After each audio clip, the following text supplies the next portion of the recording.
France qui préside ce G20 des finances, parle d'un choc de confiance. Les grands argentiers européens qui sont présents ici à Bercy doivent absolument trouver des solutions pour résoudre la crise européenne. Vont ainsi être abordées la question de la recapitalisation des banques. Doivent-elles passer directement par les marchés financiers, demander de l'aide aux États ou bien demander à être refinancées auprès du FESF? La question également d'une décote de la crise grecque est au programme. Est-ce que les banques peuvent accepter une décote qui passerait de 21% jusqu'ici à 50%? On abordera également la force de frappe du FESF. Est-ce que ces ressources qui ont été portées dernièrement à 440 milliards d'euros doivent encore être renforcées ou bien est-ce que ce FESF doit être transformé en une banque qui irait directement emprunter auprès de la Banque Centrale Européenne?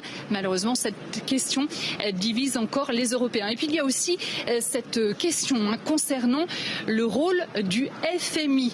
Est-ce que, comme les pays émergents le préconisent, le FMI a besoin de renforcer ses ressources? Les pays émergents parlent d'un renforcement de près de 350 milliards de dollars, moyennant bien sûr un rôle plus important au sein de l'institution. Mais voilà, la Banque Centrale Européenne et les Allemands, ils sont farouchement opposés. Ils martèlent que cette crise européenne ne doit pas dépasser les frontières de l'Europe, tout en prétextant et arguant et qu'il faut tout faire pour éviter une crise systémique qui menace la croissance économique mondiale.